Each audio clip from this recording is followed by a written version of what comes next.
Like, everybody wants to do what's good, but that'll eventually keep you flatlined. It's the guys that work on those things that are tougher to do the extra cardio, do the extra gym work, doing the yoga, stretching your body, watching while you're going to bed at a certain time. You know what? You can't just wake up and think you're going to get better. You got to put the work in. And, you know, for most night, you're going to get better if you do put the work in. That was Troy Mick, Director of Hockey for the Wenatchee Wild of the BCHL. And you are listening to the Up My Hockey Podcast with Jason Podolak. Just watch me now.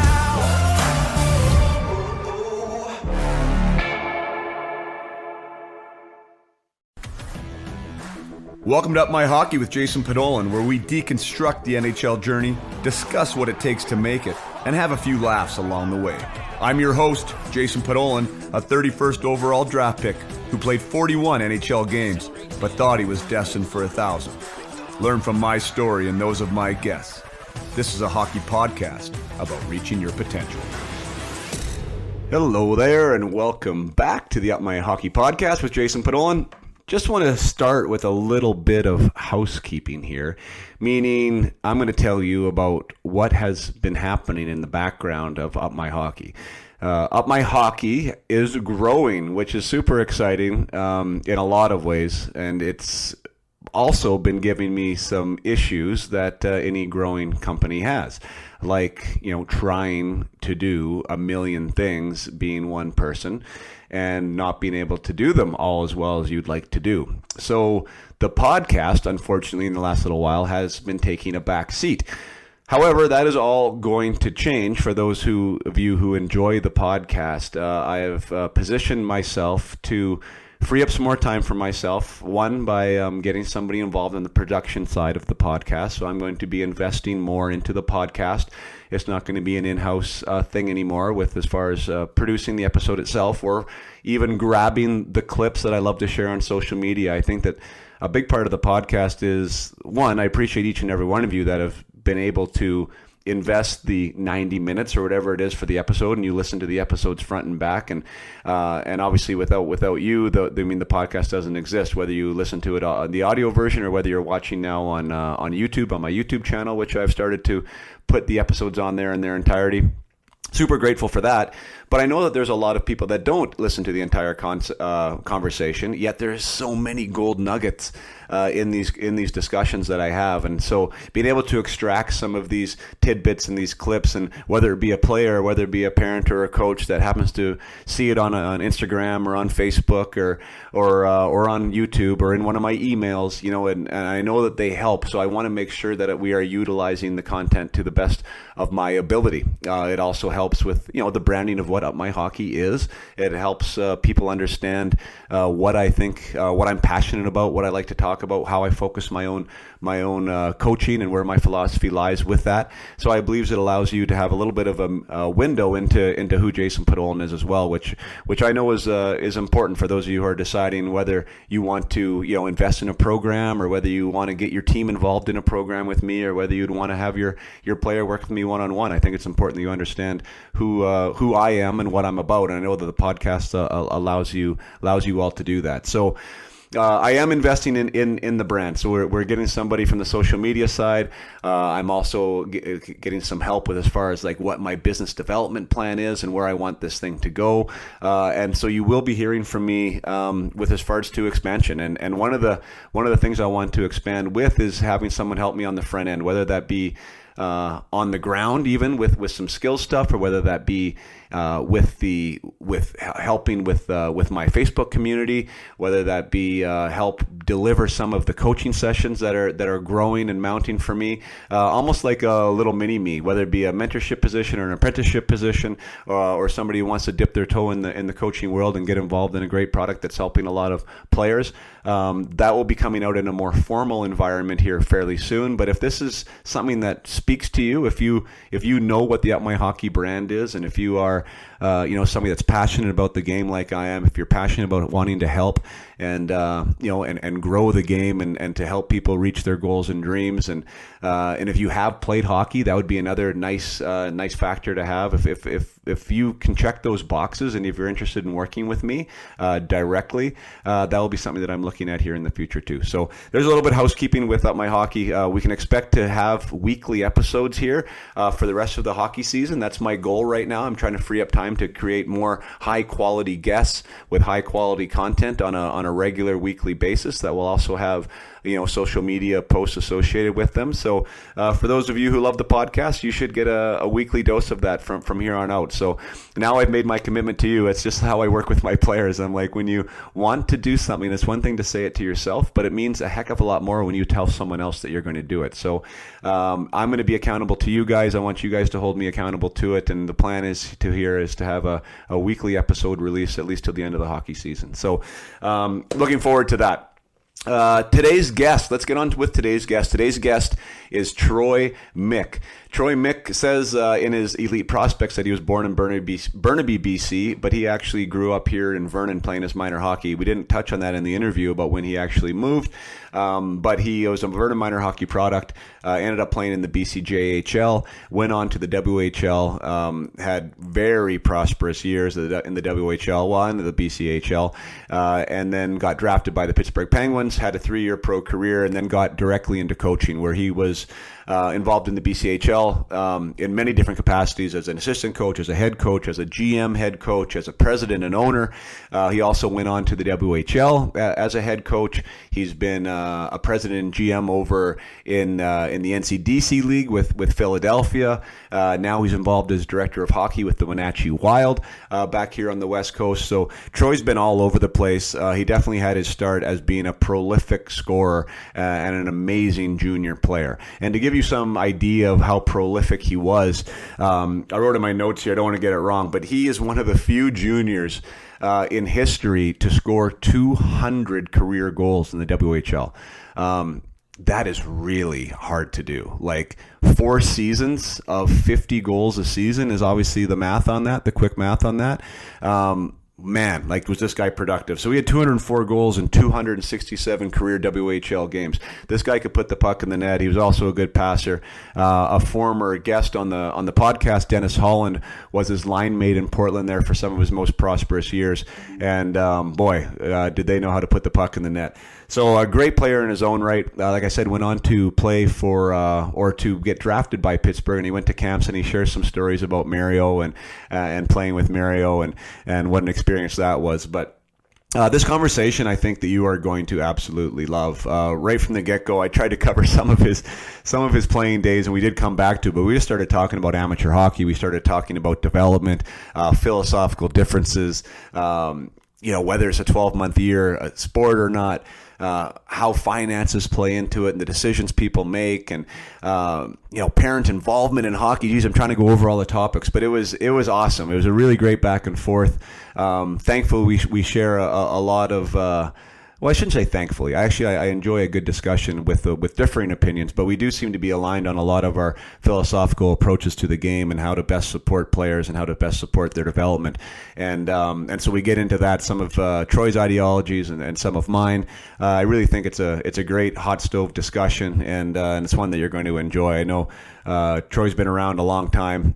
He's been respected everywhere he's gone, and by what he was able to speak to here today, I believe all the players that are with him there with the Wenatchee Wild youth organization and the U18 and the U16 and everything else that he's a part of there are in very good hands. So I think you're going to enjoy this.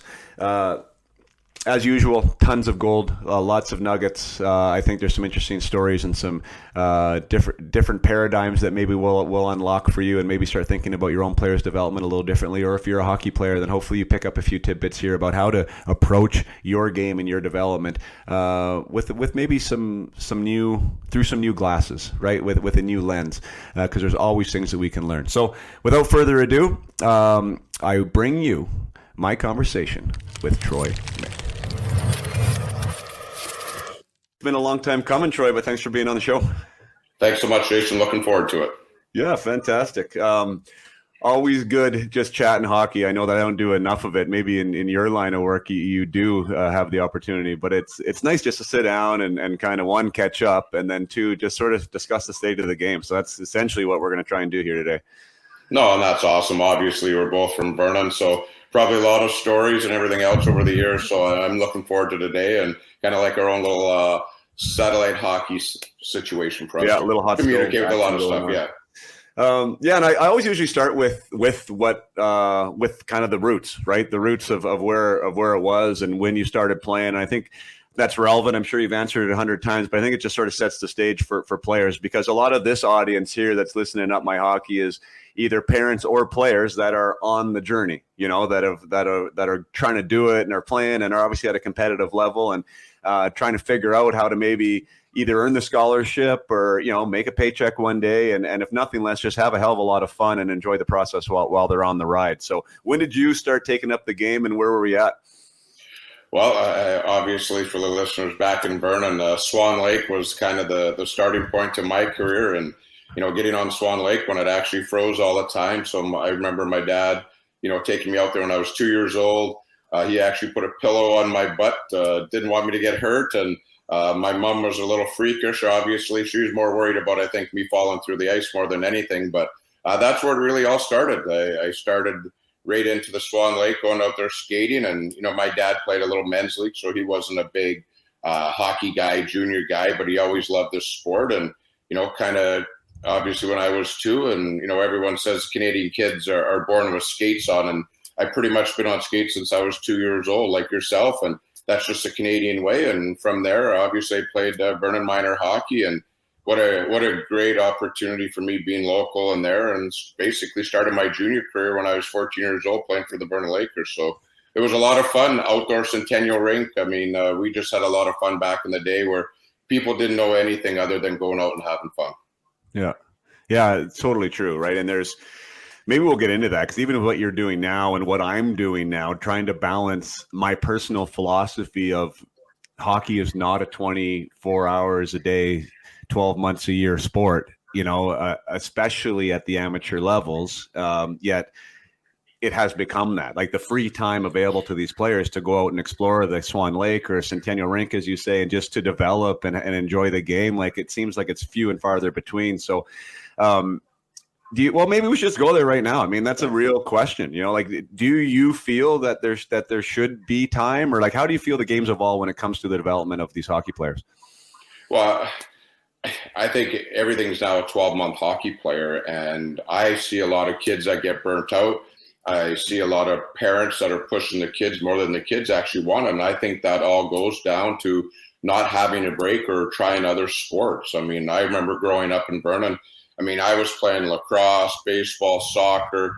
I was doing every sport, and obviously one of my best friends growing up, Dennis Holland, and him and I were going back and forth. I remember my dad and Ryan Holland, who was one of the best hockey ambassadors in Vernon. And, on a Saturday, we'd play lacrosse in the morning and play baseball in the afternoon and soccer at night. And we were just kids and having fun, loved to do anything. No one back then told us that, we got to be 12 months playing hockey or 12 months of one sport.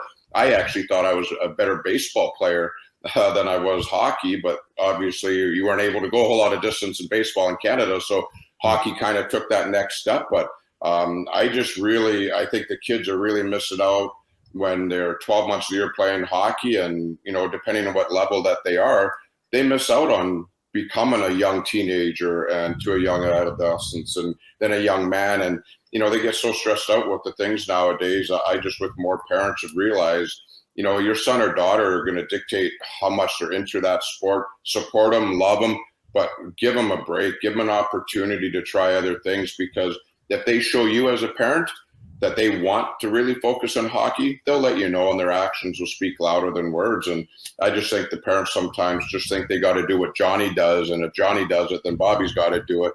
And that's where I really don't like the stigma in hockey. I mean, I think every player should be judged on their own abilities and not of somebody else's abilities from mom and dad. And I hear exactly what you're saying there, and I want to touch on some things just like with me and my own programming kind of issues, right? And how I will run into myself about what I'm offering, because even like my spring programs, for instance, right? Like I want to, and I've been very adamant and steadfast in the fact that just because you're playing spring hockey shouldn't mean that you can't play anything else, right? But then yet people will say that, but yet their program almost disallows any of that from happening, right? And so like for me, I've tried to not have anything on the weekends, and I've tried to have an early morning practice, right? So the afternoons are free, and then the weekends are also free to potentially go play soccer or baseball or whatever. So there's going to be a balancing act, but like that's one thing I'm trying to do within my own internal programming to say, yes, hey, I'm all about supporting the hockey player, but I do also want to support the development of the athlete, right? And allow the space to do that. I'll take it. And then it goes to the summer stuff, right? Like people wants me to do stuff in July. And I'm like, oh my gosh, like I don't think anyone should be doing anything in July with hockey, right? So like I don't offer it, even though there's a business opportunity there, right? So I don't start until August. But then you're also trying to fight like, this is what I do. I do on ice stuff, and I do want to service the hockey community, but I'm in the internal battle from the philosophical side, right? Like, if I say you should be an athlete and I'm offering programs all the time, like what, that doesn't really make sense for me, So, I don't know how you feel about that. I guess I will say one other thing. So I'm doing something on Wednesdays, which you might find interesting or enjoy. And I haven't seen it done in the academy system, maybe because the parents don't want it, or maybe because they won't pay for it. But I'm doing it at an elementary school level on Wednesday mornings. Parents take their kids out of school. Now, I'm not affiliated with any school system, right? So like they pull their kid out of school, and they give them to me for Wednesday mornings. And so what I do is, because they're all hockey players and they're all competitive hockey players, I do incorporate 90 minutes of hockey. So we're on the ice for 90 minutes. I try and make 30 minutes of fun, 30 minutes of skill, and 30 minutes of kind of compete drills and stuff. And then the other 2.5 hours that they're with me, I try and introduce them to 2 different things all the time. And I do it in 6 week segments. So like right now, for instance, we're doing basketball in the gym where the hockey arena is. I bring in a basketball coach and we play basketball. And then afterwards we go to the boxing club and I'm introducing them to boxing, right? With a boxing coach. So now they're doing 90 minutes of hockey, 60 minutes of boxing, and 60 minutes of basketball Wednesday morning. Then they go back to school. And so for me, philosophically, again, this is like in line, right? So I feel like in line, I'm exposing them to different stuff. We've done ultimate frisbee, we've done jujitsu, we've done a bunch of fun stuff, right? But I believe that's supporting the overall wellness of the athlete. I believe it's supporting the overall benefit of the hockey player. But there's some so I'm trying to find ways to allow what I believe to come into real life. Do you think there's an opportunity for that in the academy system as it exists today? Absolutely. I mean, I know for ourselves here in Wenatchee, where I currently am, I'm the director of hockey here and co-coach with our 18s and 16s. And we also have a 14 and 12 program. And our 14s and 12s are weekend-based model teams. So they'll come in and do 4 practices, but then they'll do a lot of team building, do other sports and opportunities through that. And our 18s and 16s, of course, are on the ice 5 days a week. We're in the gym 3 days a week. And then on the other 2 afternoons that we have, we're either doing yoga, stretching, we're doing video, off ice mats. I mean, we're doing a bunch of different kind of component. That would be great because, you know what? It's a long year. And, even myself that gets a paycheck every 2 weeks for being in the game, you get tired of hockey 24/7. And as a kid, we want to keep their minds going. You want them to be a sponge. And I also thought, when I played lacrosse, I thought lacrosse was great for hand-eye coordination. Mm-hmm. Basketball is great for hand-eye coordination and even setups. I mean, you got 5 players in lacrosse, you got 5 guys in basketball. You can have different movements, but a lot of that stuff does, at the end of the day, correlate to the hockey aspect. So I don't think if you do basketball, lacrosse and stuff that it's going to hurt you. I think it's going to add more things. I think you're going to have different flexibility in your joints. I think your brain's going to spark more. And obviously that's where I really like where you're going. Obviously I went on your website and I think that's tremendous because I think part of the biggest battle of hockey players that limit themselves is the psychology part of the game, the positive motivation, the reinforcement and stuff, because, with social media being such a big thing in these kids, I mean, you can look at it either way. I could say it's blue, you think it's sky blue, but I tell you what, these kids need that break and that avenue. And I think doing what you're doing now is outstanding. You're not telling the parent that they're not going to be a hockey player because, heaven forbid, they're going to go to your hockey camp and they're doing basketball, right? These parents would, get a little scary and get a little eye look, I guess I always say it. But yeah, I just think when you aspect, any sport can relate to getting you better at your current sport. And I just think different coaches, different philosophies, different mentalities, is nothing but going to help your son grow in the game that he really wants to play. Right. Yeah, I mean, and that's kind of the education piece, which I think is super hard. Like I do believe that, but there's lots of people, and that's the thing. I don't pretend that I have all the answers. It's just kind of what I intuitively think. You know what I mean? I think there is some science out there that is pointing in that direction if you want to take the scientific aspect. But there's lots of hockey guys that believe that it's just hockey. Right now in this day and age, you got to be on the ice all the time, and they'll tell you straight to your face that that's what they believe. And I think that they believe that to be true. So I guess you're always going to have a different audience, but it seems like it's really hard for a parent to find the alternate option, right? Like the option of, how do we be a diverse, holistic athlete? And if that's not available, then the only option is for these competitive players is feel like they're completely left out. Like you said, like Johnny's doing this, Johnny's doing that, and my boy's not. And you feel like you really are missing out in this development curve. And I think the education part is like, especially at the younger ages. And I don't know, I don't even know where I stand in this, but like, I definitely know like Pee-wee and under, like you do not need to be doing hockey all the time. Bantam, I think it's starting to become a little bit real, like 14, 15, right? 13, 14, like midget, I think it's probably a crossover and you probably are spending a vast majority of your time on one sport, but I don't know where the hard cutoff line is, but do you have a feel on that? Like when do you actually get lost in the process if you don't commit 100% to your sport? Well, and I agree with you. I would like to see hitting back in Pee-wee, to be honest with you. I think the players really, for me, it starts there because once you hit Bantam, everybody gets that charge of testosterone. And now you go your first year Bantam with all these different sizes of kid. You're introducing hitting. The teenage guys are not developed. Forget about the mental aspect. I mean, I don't know if I'm fully developed yet, but, at that stage, these kids need time. And I think if you introduce it at Pee-wee, they're pretty much for the most part, they're not going to run guys over. They're just getting used to the bodies, but they're going to learn to take the body. They're going to get comfortable in those situations. And then they go to Bantam. And I really think that first year Bantam is really the key, especially in Western Canada, because of the Western Hockey League Bantam draft. I think every kid that you talk to knows about the Western Hockey League Bantam draft, whether you support the Western League or the BCHL. I mean, I've coached in it. I played in it. You played in the Western Hockey League.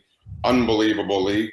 But the OHL and the Q, their draft is a year older. They let them develop a little bit more. So what is the right way or the wrong way? And I think, like you said, I think it's to each their own. But for me, you start going first year Bantams, and now you start introducing, that's when, for the most part, all these hockey academies that are out there, that have Bantam opportunities for these kids. And now, to me, that's when it really takes off, because then that second year Bantam, it's all about the Western Hockey League Bantam draft. And there's a lot of great things to it, but there's also some things that I'm cautious with the Bantam draft, because a lot of good players have never been drafted that have gone on to play, in the NHL, but the parents, they're investing, $30,000, $40,000, $50,000 a year in a first year Bantam component. So by the time they're out playing junior or playing the Western Hockey League, they've already put $200,000 worth of money into it. So it's a big circle. Like you said, I like the information. That's one thing I like about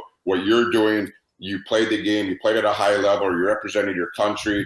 I've been able to play the game at a high level, being drafted in the sign of Pittsburgh, and just hearing so many voices. At the end of the day, I'm totally, that Bantam first year is a big kicker for me, whether a kid could go full time. Yeah, no, I know. And that does, it speeds up a lot of things, right? Like when kids are leaving home, like when and even for the kids, right? The pressure of everything that's happening in that year. Because like you said, if you're a good hockey player, and if you think you want to be a hockey player, these kids at 13 know what's going on. Like they know what their buddies are doing, and the 2 years ahead of them and 1 year ahead of them, and they know that there's bragging rights involved in the draft, and and they're leaning on mom and dad to like, this is where I want to get to. It's happening in my house right now. I have a 2009 that wants to get drafted next year, and he thinks he wants to play in an academy, and there's internal pressure on me of where I should let him play or not, right? So I mean, I totally get it. I get it from a hockey perspective. I get it from a parent perspective, and to your point, that idea that these now 13-year-olds, right? These 13-year-olds are like trying to position themselves for a 14-year-old draft, when a third of the WHL is undrafted. A third of the WHL is undrafted, right? And that's the thing is like, we're always looking like 6 inches in front of our face, really, right? And especially the kids, like they want it now and they want to get drafted right now, and they don't see 5 years in advance. That's a lifetime, you know what I mean? And most adults don't look that far in advance, but to slow it down would be nice, you know what I mean, for sure, because then it's not a race, and it's not a game. It's not a money game either, which I think is one of the biggest things that hockey's fighting right now is, like, to your point, like the amount of money, like there's people listening to this is like, there's no effing way that they could pay that much. Right. And there's just it's not even on the radar. Right. And then there's some families that want it so bad that they're taking mortgages out in their house. And like, there's all this stuff going on, and there has to be a better way is all I'm saying. Right. There has to be a better way. And I don't know what exactly that way is, but I think these conversations do matter. And I think that they're beneficial, because at least in the background, I'm thinking about it and you're thinking about it. And I mean, how do we do it? And how do we make it more accessible? And how do we slow down the insanity? Because as much as we love it, like, I'm super passionate about hockey. I mean, that's what I do all the time. But there's definitely a way, I think, to have a healthier relationship with it. From the mental side or from the financial side or whatever side. So that's just why I want to find that sweet spot. Well, and you're going to go, like you said, you got a young son that's already talking about it. And you know what? That's one thing. As soon as they hear they get drafted, everybody's tweeting it, retweeting it, Instagramming it. It's a pride thing. And it's kind of like a branding thing. Like the CHL is such a good league. Like, they do a great job. Their games are on TV and everything else. And when you start growing up and you start going, okay, I mean, we got the Vernon Vipers in our hometown, great program. The BCHL is, the top junior A league in Canada for college-bound athletes. And I couldn't agree more. I always say development, is not a race. It's a marathon, because that guy beside you might be better than you today, but doesn't have to be better than you tomorrow, depending on how much you dedicate yourself into getting better every day, and mentally, socially. And the most important thing for me, where everybody gets lost, is they put the schooling to the side. And that's a big problem for me. I'm seeing a lot of that the parents are so focused in them wanting to play in the NHL. Or I think, maybe 1% of all registered minor hockey kids in North America are going to make the National Hockey League. So what are they going to do when they're done? Well, they need an educational fall back on. The Western Hockey League has a very good educational package.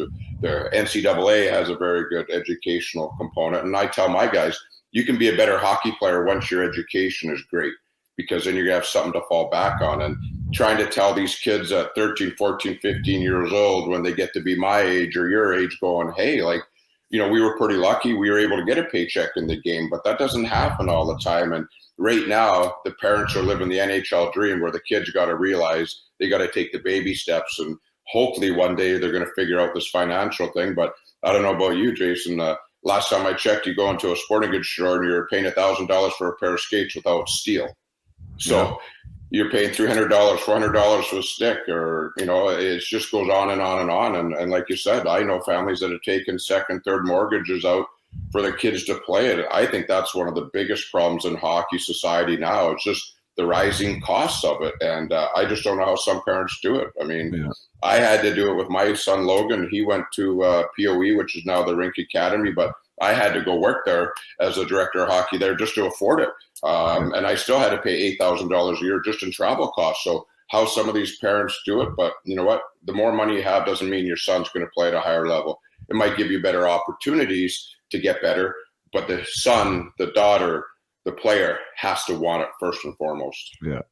Great point. I mean, I mean, I really like that you just said that, because that, like, there is some negative, like, there's a bit of toxicity around that topic. Like, because I got a parent group on Facebook, just called the Up My Hockey Parent Group. So it's a private thing. Parents come in. There's like 1,800 parents in there from all across North America, and we have different conversations about different topics. And every once in a while, that's come up, and there's almost like this, like, my player will never make it because I don't have the resources, right? Like, to allow them to make it.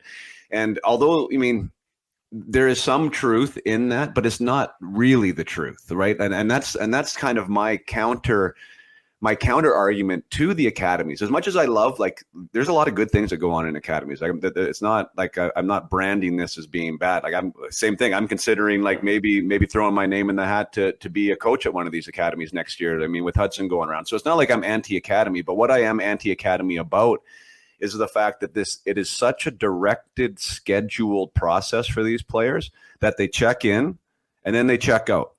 So like they're there and they're told what to do and they get all this great programming, but then when they're off, they're off.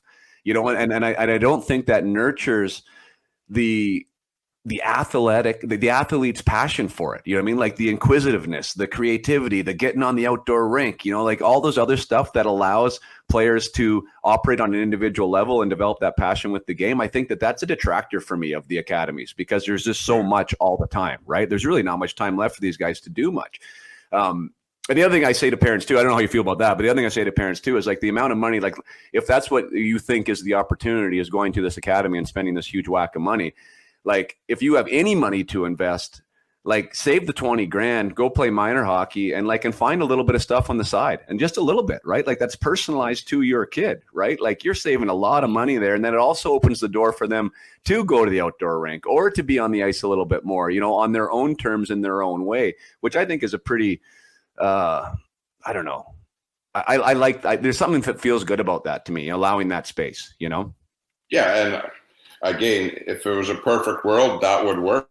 But, when you're looking, at the CSSHL, I mean, the best prep school league in all across Canada, you look at how many kids got drafted to the Western Hockey League. I would have to play 70%, 75% kids all came from hockey academies.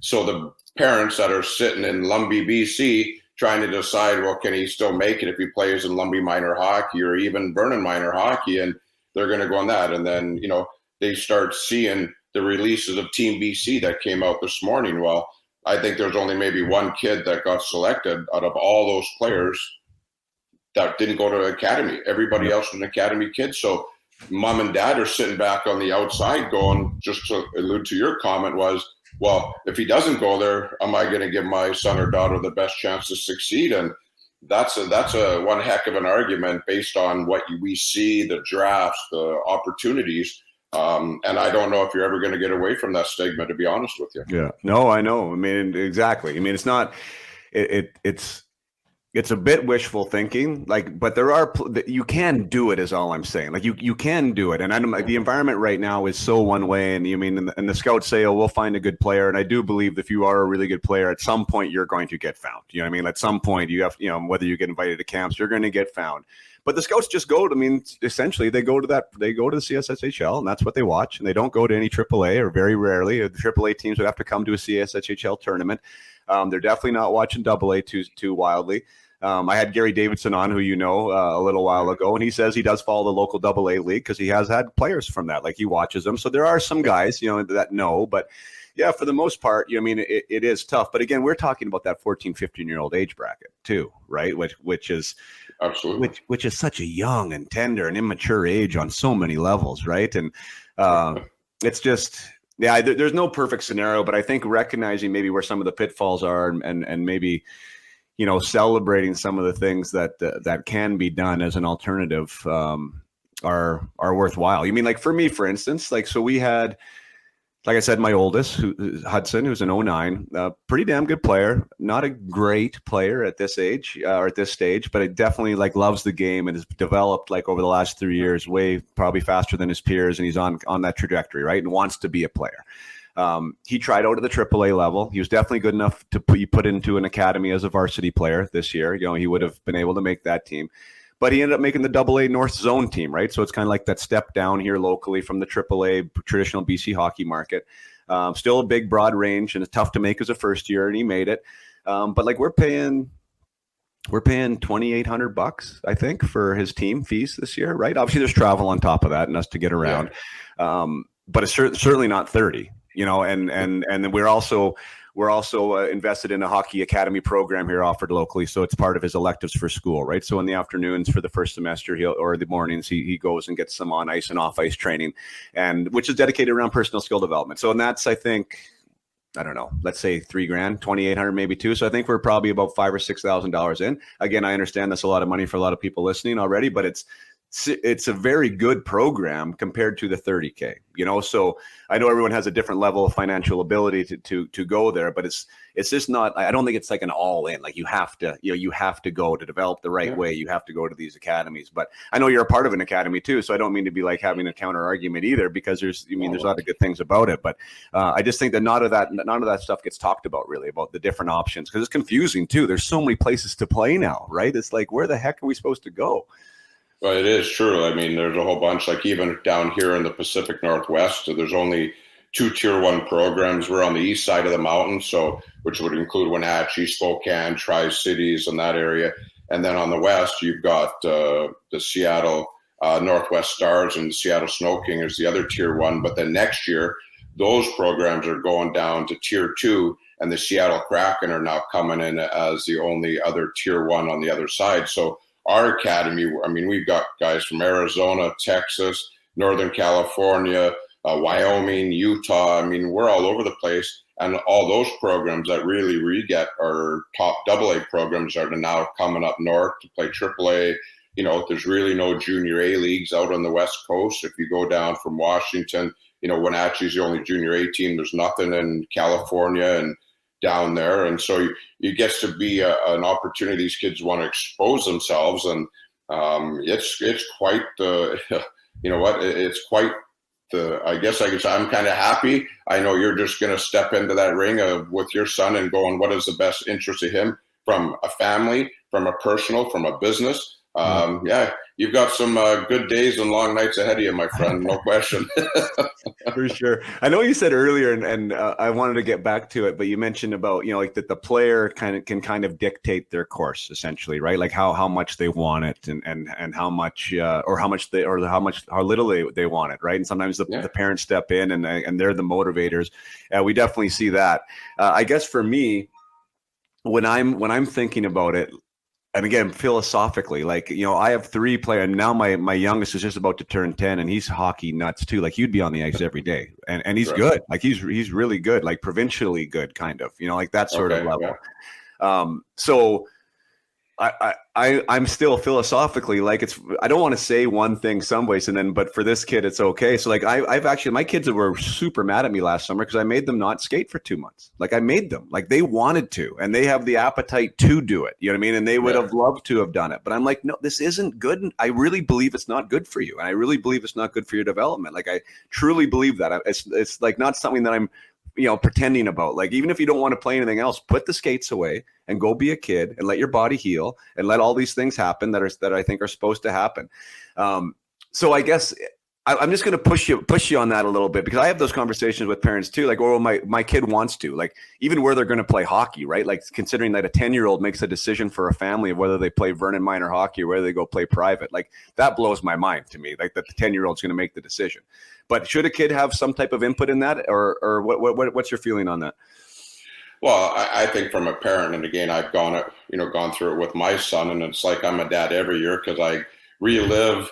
I don't want to say nightmare every year, but those are the biggest things, and for me, I think your son or daughter definitely have to have a play in it, because they're the ones that are going to have to wake up early all the time. They're the ones that, if mom and dad are going to support financially, we want to know that they're going to work hard at it. But I think the biggest kicker is pushing the education first, and making sure you can use that as motivation, use the game of hockey and the love that you have for that to translate into the love to the education, to go, okay, here's the deal. You know what? I want your bed made every morning. I want your schoolwork to be as high as it possibly can. And that's kind of what I do with our guys. I said, listen, like, I could sit here and say I would love to be on the ice all the time and just talk hockey and stuff, but that's not the real world. Like, the real world is one day you're going to have to get a job. You're thinking and hoping that you're going to be in the NHL. So as a younger age, I had to listen to my son, Logan, and go, okay, he was drafted by the Edmonton Oil Kings. And okay, do I want to support him, or do I like the junior A route, BCHL, because I went the Western Hockey League route. But I know, the education for me, I was just happy, that I passed back in the day because I wanted to be a hockey player. Now there's so many choices. I think the game of hockey can translate into so many different professional careers. And, I've had a lot of guys that, went on to play in the NHL, but more importantly, become husbands and doctors and lawyers and just good humans. I think that's when people forget that hockey can breed such a great culture of a family environment that you can't spend any money on to get. And that's what I really love about the game now, is just the closeness of a team that brings together, getting the right coaches in place that are basically singing the same tune as you. But at the end of the day, I think they got to show you as a parent that you want this from a son's aspect or daughter's aspect. This is what I like to do. I'm going to make sacrifices, but I totally agree.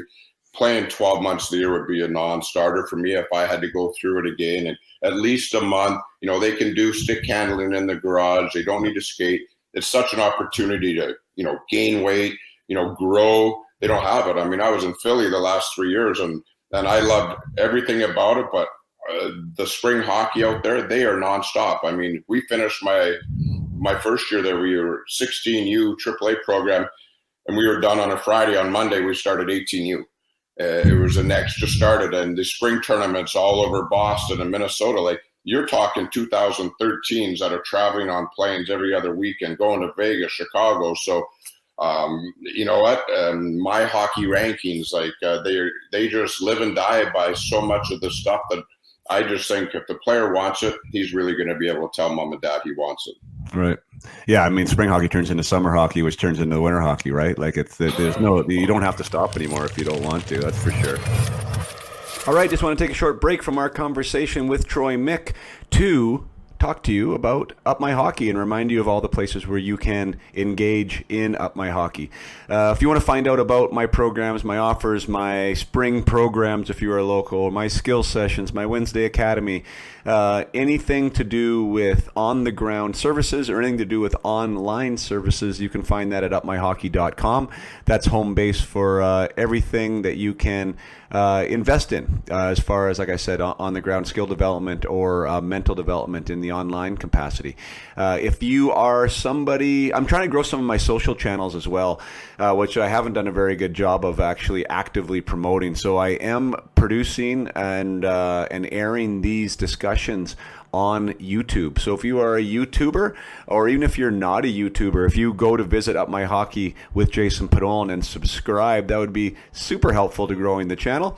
And I'm also working on Instagram. Instagram is something that I haven't really been promoting either, but a lot of my clips and tips go on to Instagram. I'm also fairly active with my stories on Instagram. So just as far as a day in the life of Jason Padon, I share quite a bit of what is going on from the day-to-day value, from me being a hockey dad to me being a hockey coach and being involved in the programs, and also some of the material that I find online that I think is beneficial. I share in my stories there. So that's at Jason Padon on Instagram. Again, Up My Hockey with Jason Padon on YouTube. I don't want to forget about my parent group on Facebook. It's been a super successful group. That is it's a private group that you need to request access to get into. It is a free group, but I provide what I feel is great service in there and a great community. You get to ask questions. You get some free lessons and tips from me, and it's a really supportive community with a lot of great people from all across North America. I think we have almost 1,800 people that are in that group now, so you can definitely request access on Facebook. And I'm trying to think if I'm forgetting anything or not. I think that's it. There's been ideas of maybe having a TikTok channel. That is so foreign to me, and I can't even keep up with what I'm doing right now on social. But it sounds like if you want to reach the youth hockey players these days, that's where I should be. So maybe let me know if I should be doing that or not. But yes, thanks again for listening. As far as where you're following or not, that is completely irrelevant to me, other than you are listening here and you're here right now. So thanks so much for all the great reviews. I had somebody today just write me and say, thanks, short and simple. You make a huge difference. Thanks for the podcast. It was like 3 sentences. I was like, oh my God, that's so amazing. Even that little bit of time out of somebody's day just to let me know that they appreciate what's going on really fuels my fire. So I appreciate for all of you who've reached out and have left the reviews and continue to share the podcast with other people. It's crazy. I just got invited to be a guest on All the Kings Men podcast for the LA Kings. It's the official podcast of the LA Kings. He said that somebody recommended the program to him, and he loved the content, and he wants to have me on. I mean, that type of stuff happens over and over again. So I know that you faithful listeners out there are really doing your part to share the brand and to spread the word, and I am super appreciative and grateful for that. So thanks again. Again, YouTube is a growing place. Instagram is a growing place. The Facebook community is a growing place, and all things Up My Hockey at upmyhockey.com. You can also get in contact with me there to provide your email if you want to get on my newsletter and blog. So there's Up My Hockey in a nutshell. Thanks again for being here. Now let's get back to the Up My Hockey podcast with Troy Mick. You played at 14 in the BCJ. So I played in the BCJ too at 15. I mean, that's not even allowed anymore, right? I think you have to be 16 in both the WHL and the BCHL. So you played at 14. So you were obviously, you were obviously a standout, I guess, at the minor hockey level that allowed you to get in the league at 14. How was that transition, or how did that all come about? It was amazing. Well, back in the day, of course, the Civic Arena isn't there anymore. I lived with my dad, and we were kitty corner right to the Civic Arena. It was like the White House on the corner. So I was a sponge. I'd be going there every single day, grabbing the pucks, or I guess you should say stealing the pucks, because it really wasn't boring them. I was putting them downstairs in my shooting room, and I would live at the arena. And I'd watch the local junior guys. I mean, you look at George Farger, Marty Stein, some of the real good people that had impacts in my life, watching them play hockey, moving on, Kenny Holland, and just being able to watch the Vernon Vikings there. And, you had some, Wayne Dye, you had a lot of so good players that came through Vernon back in the day. And to be a part of it, I was a stick boy for a lot of it. And then I went through the Vernon minor hockey, and probably one of the best things I loved about Vernon was playing in that Vernon Pee Wee Winter Carnival. That was one of the highlights to this day in anything I've ever done in the game, where I got to get off school for 2 days. I got to go on a parade.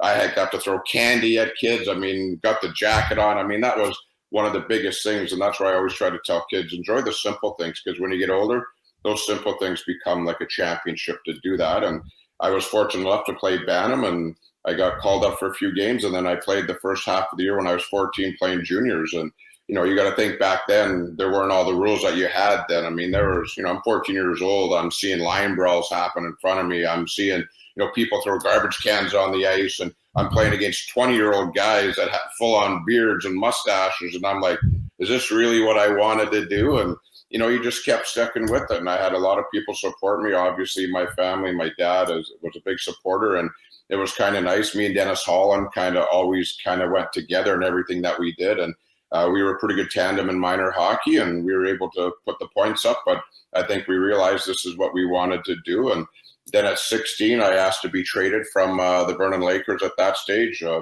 don't want to say it was tough being a local player playing in your own hometown, but there were some challenges, obviously. And I wanted more ice time. I thought I was, all that in a bag of chips, and ended up going to Merritt and, played for the Merritt Warriors, the only time that they've been called the Warriors. And I was 16 years old, living in Merritt. And that's when they just opened the Coquihalla. I swore we were going to die a couple times, being the first team to go to the Coquihalla on a yellow school bus. So, learned a lot from there. And then that's really when I got traded to Portland in the middle of the year, and kind of went down there in February and basically started my Western League career. You go from, a little town and a little rink in Merritt to Portland being over 10,500 people, and people screaming your name and buying you gifts. I thought I was in the NHL when I went to Portland. Right. Well, yeah, maybe we should talk about that. So, like, Merritt, and then I don't know if Hockey DB is right, but like they have you playing 8 games as like a 14-year-old, 9 as a 15-year-old, and then 42 there with the Warriors at 16 when you had like that, huge numbers, 44 goals in 42 games, 67 points. What was that experience like in Vernon then? Were you kind of in and out of the lineup even though you were on the lineup? Is that what was happening? Yeah, there's more games on that than what was there. But yeah, it was just, automatically people think if you're older, you should be better. And I just had that, I don't want to say I had a chip on my shoulder. I just wanted to play more. I was hungry. Like, I loved the game. I wanted to get out there, and all the way up until Bantam.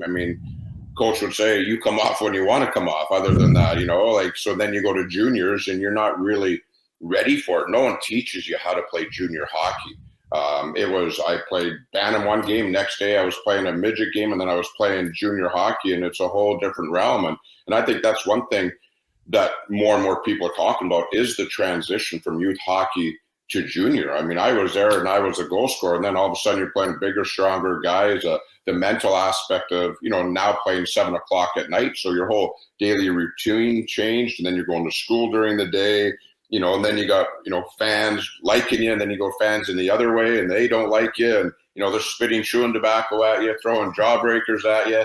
I mean, I'm sure you and I could sit back and do stories of all the good and ugly part of the game of hockey, but those are memories you never change. But that was really something for me. And then from there, when I asked to be traded, Mike Enemark was the coach, and they owned the team, and they helped me out. I went to Merritt, and it was the best thing that probably happened to me at that stage, other than I got to be mature. I got to live away from home, didn't rely on my dad to help me do this or do that. And I was able to go away, and, I lived with 6 other players in a townhouse in Merritt back in the day. So you learned the hard way to battle for food. So maybe that's how I got the puck harder in the corners, because I wanted those scrambled eggs a little bit more. That's funny. So then there was no draft back then, like as far as a WHL draft was concerned. You just got put on a list. Were you then, like, did you get listed before you went to Merritt, or did you get listed from your time in Merritt with Portland? How did that work? Yeah, I was in Bantam, and Glenn Dirk, I remember he's, scouted with the New Jersey Devils for many years. He's a BC guy, and I remember he come to me a game after a Civic Arena, and he goes, "Hey, Troy, and my name is Glenn Dirk. I'm a scout with the Regina Pats." And, I'm 13, 14. There's no social media. There's hardly anything. And I'm like, Regina? I don't think I've ever heard of Regina before. And he goes, "Yeah, we're part of the Western Hockey League. We listed you. What do you think?" And I'm like, "Oh, okay, great." I just thought, back then that was just another step of what we do. And I was like, okay, great. And, I remember they listed me, and then I got traded from there to the Kelowna Wings back in the day. And when Regina came through, I remember going to one of their practices. Well, they had Lyndon Byers, they had Robert Dirk, they had Stu Grimson. These guys were monsters. And I was probably 144 pounds, and I'm practicing with these guys. And I'm like, oh boy, I don't know if I'm ever going to play in this league. Those guys are obviously monsters, but I learned to figure it out. I started gaining some weight, but then, as the things went, I ended up getting traded from, it was Spokane. It was Kelowna, moved to Spokane, and then I was with Spokane, and then they traded me from Spokane to Portland, because Dennis Holland at that stage was with Brandon. He got traded from Brandon to Portland, and we ended up connecting together, and lo and behold, we had 3.5 years together in Portland, and nothing but great memories there with him. Right. Yeah, totally. Okay, so that's interesting. You got traded before you were even in the league. Couple times. Yeah, twice. Yeah, crazy. Yeah. That's crazy, actually. Hey, so you had a super successful 16-year-old year there, and then looks like halfway through that year they thought that obviously you were ready to rock, and they brought you up to Portland, and you played a little bit at 16. I wanted to touch on, one, I think we should, you and Dennis kind of almost, I'm sure you're used to it. They happen in the same sentence most of the time, right? You guys grew up together, and then you had so much success together in Portland. And Dennis, by the way, was a past guest. I had him on, quite a while ago now, but, working with Dallas and had talked to him about his story and all the success he had in the Western League. How was that? Like, we talked about chemistry a little bit with you guys too, and maybe that can be the direction that you go, because there's some players that make, there's Troy Mick by himself, or there's Jason Podolin by himself, and then say if I'm playing with whoever, let's say Damon Lankow when I was in Sherwood Park, maybe I'm Jason Podolin, I'm now 1.5 times, or 1 times 2.5, right? Because we just bring out the best in each other. Do you think that was something that was happening with you and Troy? Yeah, honestly, it was such a, but I think we really showed each other we could play without each other, because Dennis stayed in Vernon when I asked to be traded to Merritt. So, I was able to play without Dennis that year. He was able to play without me. So I think we put a lot of naysayers that maybe thought that we had to both be together to be successful. So I think that was very important. And then we kind of thought that was going to be the end of it. And then lo and behold, my dad's talking to his dad and mom and everybody else. And, as soon as my season was done with Merritt, I went to Portland right away. I stayed the rest of the year. Dennis was more of the studious student, let's put it that way, of both of us. We could both score goals and like to do it. Dennis actually was good in school, and I was just that, okay. I mean, my algebra teacher at Seton and Vernon says, well, I'll pass you, but you have to promise me not to take algebra in grade 9. And I said, deal. That's my first trade I ever did. So that was good. But then when we went down there, we had a phenomenal team. That was the year we hosted the Memorial Cup in Portland. We had obviously, Jeff Finley was down there, Glenn Wesley, Jeff Sharples. We had David Archibald, Dan Woodley. I mean, we had a lot of good players there. So I stayed down there the whole time, and it was a lot of fun. So, you know what? It was memories I'll never forget. I'm actually going to Portland beginning of December to go down there. I played an alumni game. I still talk to some of my billet families, and that's really what I really like about junior hockey. But yeah, Den and us, I go way back, and just an amazing family, and Kenny doing what he's doing now. Just, those are memories that no one can ever take away from you. Yeah, no, for sure. And it's fun when you find somebody that you click with. I mean, it just makes the game more fun, right? When you know where someone's going to be without you even having to look, and when all those good things just start happening, it's pretty magical. And I think that's when the game gets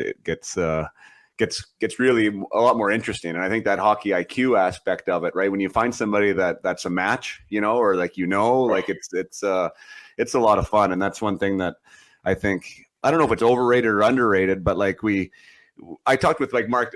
I don't know if you know Mark Dial name or that Frankie Banham name, but Mark Dial was he led the WHL in points one year. Frank Banham, I think he led the WHL in goals that same year. Okay. And no one's beaten Diesel like Mark Dial's record since he put up whatever it was. I think 163 points back in the mid 90s or something, right? He has since he put that up, no one's beaten his. And they were both Frankie Bannon went on to play in the NHL. He was kind of one of those guys that was an enigma sort of guy. Every time he got called up, he'd score points, but for some reason he couldn't stick around, right? He ended up being a great European player. And then Mark Dial ended up losing his eye in a freak accident. That's right. And was a pretty good AHLer. But just from a GM standpoint, I was like, how did somebody not put you two back together again? To Frank and Frank Banham and Mark Dial, right? Because they had so much chemistry and so much success together. I just think from an association standpoint, trying to find those connections, I think is a real deal, because guys play well with other guys. You know what I mean? And it brings out the best in them. There's nothing wrong with that. And I think that would be a great thing to explore. But the fact that you found that in junior was fantastic. And I do want to talk to you about, so your 17-year-old year, you had a heck of a good year, but didn't get drafted. What was that all about? I think you had, if I got my notes here, 30 goals, 33-6, 63 points, over a point a game as a 17-year-old, but was passed over in your first year of eligibility. Was there anything going on there, or what were you hearing? I know it's not like how it is now, where there's reports all over the place, and the only time you'd read anything about yourself would be in the hockey news if you were lucky. But what was the note from your coaches then after your first draft year? Yeah, I mean, one of the things, I could always score. I love to hit. I like to be involved. But, my skating probably wasn't the greatest. I don't think it still is to this day when I'm on the ice blowing the whistle. So I think that was one thing they wanted to see me a little bit more. And then in next year, obviously, I had even a better year. But then that was the year they changed their draft, that you had to play X amount of games in major, junior to be eligible to be drafted in the first 3 rounds. Well, supposedly, they were saying I was ranked in the 3rd round or something back then, but then I didn't get drafted. Well, then after that, you couldn't get drafted until the 7th round. I'm in the Montreal Forum. I was actually at the draft, with my family advisor, which was the owner of the Portland Winterhawks then. And I'll tell you what, that was the most humbling experience I've ever had, going, flying from Portland to Montreal. They're saying you're going to get drafted. You go there, and then, I go 130th overall. Now it's like I would be a 2nd rounder with all the teams in the NHL. So that's why I never say what round. I just say what pick I was. Hey, I'm 130th. Oh, geez, you were a 3rd or 4th round pick. Oh, yeah, absolutely. So that I kind of use that all the time. But, yeah, no, you know what? It was something that I guess was meant to be. And, it made me work harder, I guess, getting bypassed. I think those are a lot of opportunities where you could go the other way and, hate the world, hate the game. I took it as motivation, and I ended up getting drafted the next year. And, I go to Pittsburgh's camp for 3-4 years in a row, see Mary Lemieux, Mark Recchi, Jaromir Jagr, and just perfect timing for me when all the European invasion came in, and it was like, all right, Pittsburgh wins now 3 out of 4 Stanley Cups. Time to retire. See you later. Right. Well, you know what, and just for the listener, because I did do a tiny bit of homework. like the year that you did get drafted, like you said, in the 7th round, and I'm kind of the same way. I was a 2nd rounder, 31st overall, but that's actually a 1st rounder now. So, you should go back and get more money now. Yeah, way more. Yeah, for sure. But it was the 88 draft, and it was Mike Modano. So the year I got drafted was Mike Modano was 1st overall. And so I grabbed his stats. So you had 63 goals and 147 points. Granted, you were 1 year older than Mike, but I mean, really, in this grand scheme of things, who cares? And Modano had 47 goals and 127 points. So you had 20 more points and 16 more goals, right? And went 129 spots after him, right? And anyways, I mean, of course, there's dynamics involved, and it's not just about points, and there's other things. But like I'm just talking about the personal, human aspect of like, to you saying that was a long trip and that was a long time sitting there. Like, you must have been having a lot of questions about like, why the hell am I still sitting here, right? Like, especially when you're comparing yourself to on a stat line to somebody like Mike Modano. Yeah, I mean, I think back then, especially when I played, they really looked at you had to be 6 foot. Like, and the game's all changed and everything else. And even when you played, I mean, it was rough and tumble. I mean, you dump a puck in, you had to go through 2 semi-trailers to get there because the defensemen are yanking on you. Not like now, you can just plaster people. And so I remember Central Scouting coming into Portland, and, everyone said, oh, you got to hit 6 feet. And I'm like 5'10 and a half, 5'11 and a half, depending on what hockey card. But we would all put tape balls on our heels when Central Scouting would come, and then we line up against the wall. And I actually made 6 foot on a couple of those things. So I was absolutely jacked up. And then, of course, when they would call and ask you about you, are you really 6 foot? They'd send somebody in. Nah, I'm a solid 5'10 and a half. So, but yeah, those are just some of the things. And Mike Modano and I were buddies. We played against each other for years. We played on the All-Star game together in the Western League. And he was something else. So he was 6'2", and he could move. And, coming from Minnesota that he was, he goes from Minnesota and plays in PA. And I don't know, back then, PA was not a nice place to play there. It was just bad. Now it's phenomenal. Every team in the Western Hockey League's got a beautiful building and everything else. But yeah, it was a lot of fun sitting there by myself in Montreal. Didn't know French, and it was a long night in the hotel sitting there. But I always say, what makes you weak can make you stronger. And I took it and went the other way. All right. Yeah, no, good for you.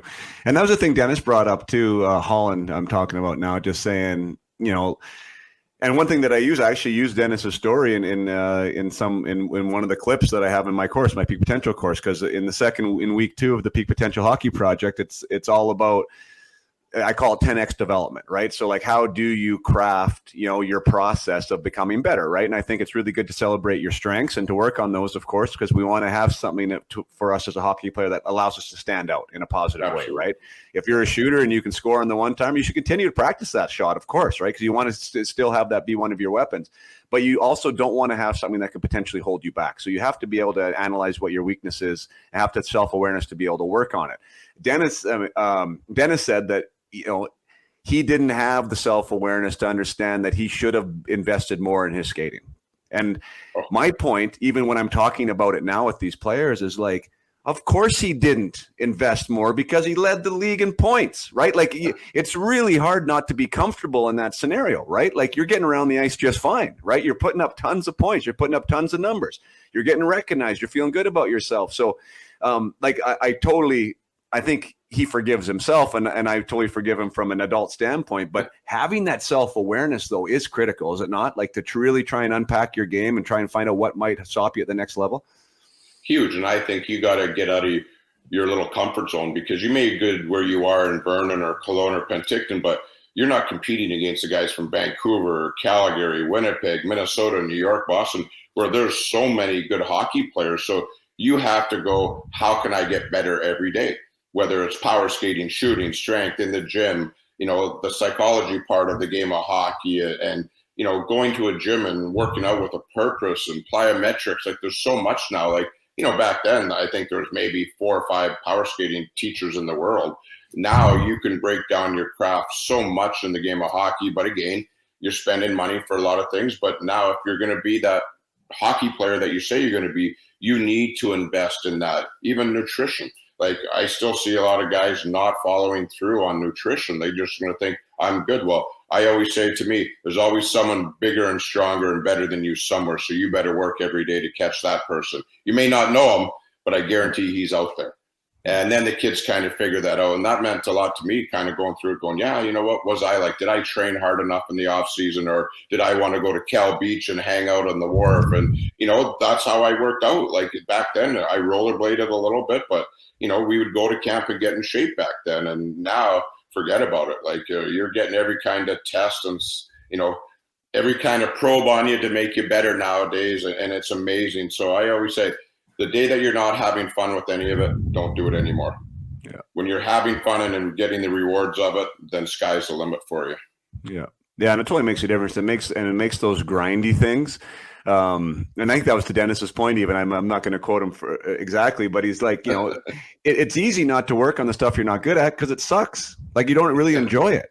You know what I mean? So it's like it's hard to have that mentality or that mindset, which is something that I definitely work with the players on, as you know, about like how do we change what that story means? Like how do we change the narrative, right? Because if you're not good at something, or if you're clunky with your hands and you're in front of everybody and you're doing whatever work and it doesn't feel good, like there's nothing that feels good about that, right? But if we rewire the story and how that connects, and you understand that, you know, the process of learning and what this is actually telling you, this is exactly probably where you need to be, right? This is a sign that this is where you should be, right? So now it's something you can get excited about and kind of dig your heels in on. Like there's obviously tricks and stuff with that, but I think that's the biggest deterrent, right? About the development of a weakness is that it's not fun. Like it really is definitely not fun. Right? Who wants to work on a backhand, right?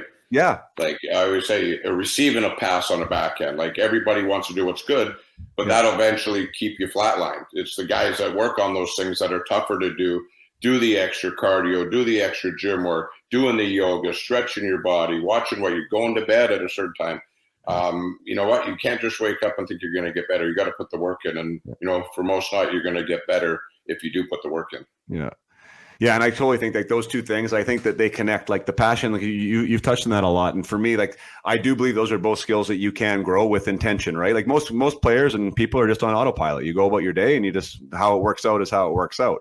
But I think that you can increase your passion, right? There's a reason why these players started. And I think if you can focus on what those things are and even grow what the bandwidth is of like what you love about the game, it allows these other things that are maybe a little bit more uncomfortable become easier to follow through on, right? And then if you have the mindset around what it means to actually have a growth mindset, you know, that these ideas or these skill sets that maybe you don't quite have, you are able to get better at them. You are able to make different choices that allow yourself to improve. It kind of gets exciting. Like, and kind of, you can have the actual exact opposite feeling about them when you're doing them. So I do think, like, for me, obviously, it's what I do. You've mentioned it a few times, but like I think as far as like a competitive advantage, if that is actually what we're looking for, like the mental side of it and the approach to the game, I think is the part that hasn't been uncovered by the vast majority of players, and it can make the biggest difference, way more than like a power skating session can, right? How about your approach to the power skating session, right? Like that's a game changer. It's huge, and I'm ready to play now. You got me all jacked up already, so I want to make another comeback. But that's what we try to do every day with our kids. You have to motivate them to do good every day, to do more and want more. Like you said, okay, you're going to practice. What did you do before you got on the ice to practice to make you better? You know, stretching it out, stretching your groins, hydrating enough. But it's that same old, same old. Some kids will get it, some won't, and hopefully kids that understand and they're going to do it, obviously get the results that they're looking for. Take another short break here from a discussion with Troy Mick. I hope you're enjoying it as much as I enjoyed having it at the time. I just wanted to tell you about the success I'm having with teams right now. Teams meaning teams, amateur teams, hockey teams that have contacted me wanting to take the Peak Potential Hockey Project as a group. I think I have 4 teams on the go right now. We spread the content out over 8 weeks. So we do 1 week of online content followed by a coaching call with me, and then we do another week. So we spread out the course over 8 weeks, 2 months. So it extends the value and the opportunities for the team to connect and get together. And it has been massively successful. It's such fun working with the boys or girls. In this case, I have 2 girls teams on the go right now and 2 boys teams. So that's fantastic. U18 level for 2, U16 for 1, and U15 for 1. So the age groups is all across the board. Obviously, I'm also working, for those of you who follow me, with the Salmon Arm Silverbacks of the BCHL at a junior A level. So as far as like age of teams, U15 and up is a fantastic place to start for the Peak Potential Hockey Project. And if this is something that you think would be a great way to start the second half of your season, or even if you're thinking about next year, I'm already having people book into next year, which is one of the reasons why I'm trying to expand my inner business model right now, because the demand is getting quite strong. So if this is something that you think your team would want next year, if you're a coach that listens and want to start the year off with some really unconventional team building that gives you great benefits on the ice and in the locker room, then by all means reach out and we'll get it on the calendar, and at least we'll have a schedule so we know what to look forward to. And I know how all that works too, even with the team fundraising and that type of stuff with the parents. So we're already looking into next year, but just wanted to talk about how successful it has been with these players, and really puts a smile on my face to know that it's making such a big impact, that so many of these concepts and conversations that we're having are completely foreign to the players that are involved, yet they're giving them so many more tools to step forward more bravely, more courageously, with more confidence to be the best player that they can be and to chase down these goals and dreams that they all want, while being in an environment, being in an ecosystem that actually supports growth and not toxicity. So yeah, it's a really fun thing to be a part of. Again, if this is you, am I speaking to a coach or even a manager of a team or a president of a hockey association that's listening to this, that's another way to get involved with Up My Hockey from even a licensing standpoint, that this the online portion of what Up My Hockey is creating and doing can become a part of your association, so all of your teams can get access to the information from a community standpoint. So lots of ways to get involved, whether that be this year or next year. Would love to work with everybody and to give these players the information and the tools that they need. Thanks again for listening. Now back to my conversation with Troy Mick. What do you think? What do you think the biggest need in today's player is? Like, obviously the game's faster. I think it's hard to debate that it's not, that the skill's at an all-time high. If there is a void somewhere in the players that you see coming up and in your experience, what do you think is lacking in today's player? If there is something you could pinpoint. Well, to be honest, I mean, I know you do that for a living, so this wasn't a plug. You didn't, buy me a gift card or nothing, but the mental aspect of how to be a hockey player 365 days a year. When you become a teenager, now you got the girlfriend issue, you've got the social media issue and everything else. I think a lot of the players aren't as tough as they were. Like back in the day, we never cried. I mean, it was a matter of, we would go out there and run somebody over if we were mad. We wouldn't go the other way, where I think a lot of kids now, and I think society is obviously different than what we would do, but I would think of the whole mental aspect of surrounding being a hockey player and what it encompasses and how you can deal with certain things that come your way. Like, hey, you're going to have a bad game, a bad shift. How do we get better from that? So we minimize that. I always say the game of hockey, the team that makes the least amount of mistakes is going to win those games. No different in your training and your practice habits. You have to realize you can't get down on yourself. You got to identify what you're doing, change part of your development, change part of your practice habits, or even your game habits to get better. There's nothing wrong with that. I mean, the National Hockey League players, don't have their best games and shifts, but I can guarantee you they're watching video. They're looking at what they ate before that day. Was it pasta and chicken or was it spaghetti and meatballs? Maybe they didn't feel well. Like, there's so many variables now with the hockey. I think they got to get the mind in track to make them successful. If they don't take care of the brain and they're not helping you, then it's really going to be a tough cause, because they're worrying about other things that they can't control. You need to worry about what you can control individually. Right. Yeah, great point. Do you think, you talked about societal and that the game's different. And I mean, that's the thing, is like, I think the game is different and the players that are playing within the game are different. And that's fine, right? I mean, you have to deal with who's there, right? Like, who's showing up, who's in the locker rooms. So that is what it is. I think a lot of what's happening, the evolution, I think, is actually healthy. I think, representing the person and respecting the person and individuality of the person is good. But as parents, like, I think that's one thing that I and my wife have been, I wouldn't say struggling with, but it's something that we definitely talk about is that the ability to empower our kids and, hence our athletes to be able to handle things, right? Instead of stick handling things for them, right? So like we're trying to be conscious about our decisions of how much rope they have. I mean, are they allowed to, whatever the case may be, ride their bike to school or, go and buy something at the store by themselves or whatever that might mean for the age group we're dealing with. But, allowing them to fail, to make some mistakes, maybe pick themselves up, figure it out and not have mom and dad try and solve all their problems for them all the time. Do you think, in your experience of what you've been doing now at the academy level and even the junior level, do you, and I, again, obviously we never talked about this prior, is parent involvement at an all-time high or is that not an issue for you? Where do you think that lies? We could have another couple hours on here about parent involvement. And I love all my parents, but, they're doing what they think is right. But too much involvement. I mean, even just going to a game, like they're yelling and screaming during the game. And I don't know what that is, if that's a stress relief for them, but that does nothing. Like you play the game a lot. I hardly heard what the crowd was because I was so focused and dialed in.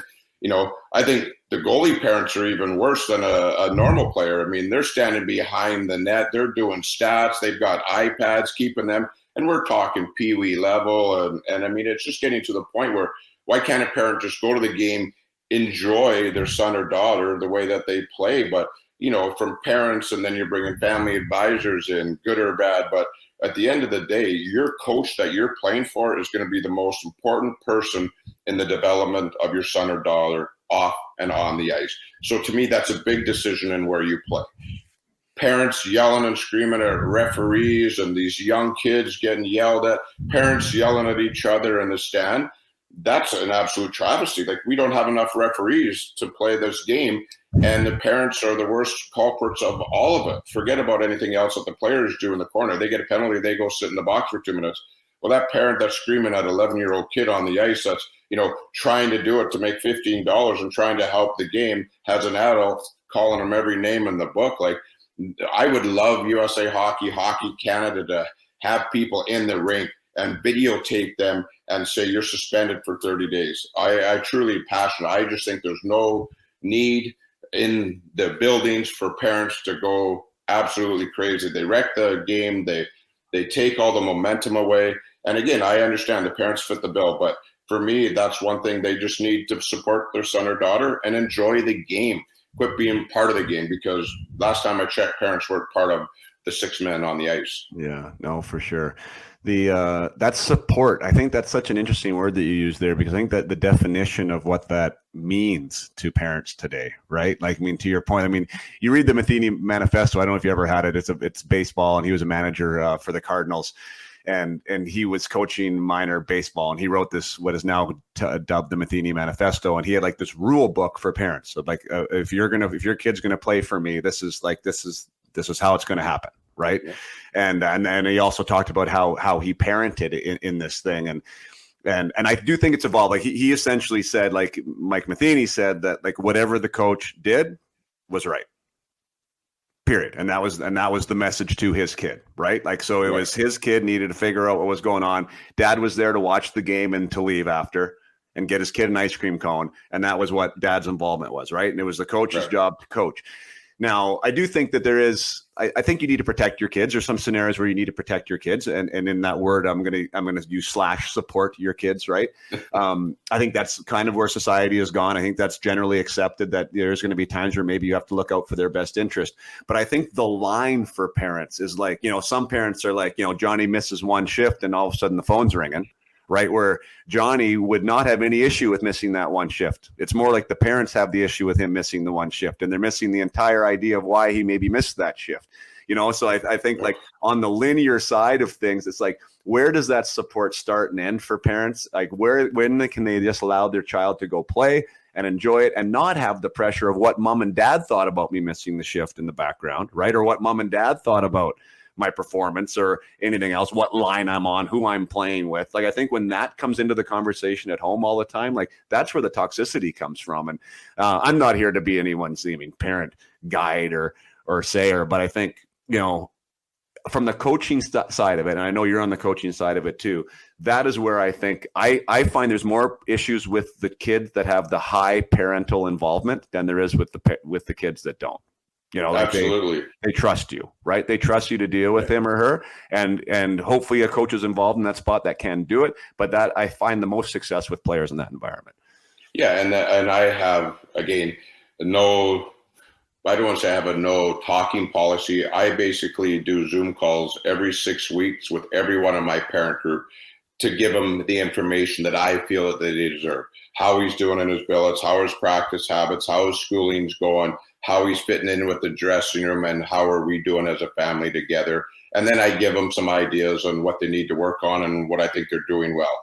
The one thing I tell them, don't ever call me, text me, email me about your son or daughter's ice time, because he or she will know why they're playing so much or not playing enough. Because that's one thing I think it's important for a coach is it's always great after a win and, you know, beat the drum and go, oh yeah, great, I'm the best coach in the world. And then you lose a game and then little Johnny didn't get enough ice. And now you've got the parents. And for me, I'm very proactive in my coaching that I have everything set up in advance, how things are going to go, how it's going to proceed. And when I do my Zoom calls with them, I say, ask me any question underneath the sun, just not ice time. It's amazing how less of questions you have from the parental group when that's not even a conversational piece, because I said, ask your son or your daughter why, and they'll know, because I think coaches need to inform the parents more of what's going on, not be secretive. I know a lot of coaches are volunteers and they get a little gun shy because they open it, but set your parameters, have it advanced, give the information that you feel that the parents need, and I guarantee it'll help the rest of the year. But once you become secretive, once you become evasive, then parents can ask more questions, and then one parent's not going to like you, then it grows to 2 and to 5, and then, here we go. Now it starts to get a little bit of crazy and out of hand, and it's really tough. I mean, and that's not the general rule of parents. Obviously, there's a hell of a lot of great parents out there that are in it for the right reasons. The one who are helping volunteer, doing the score sheet, doing the time clock, doing the tournament fundraisers, and, just happy to be a part of it. But, sometimes those bad apples really wreck for a whole team.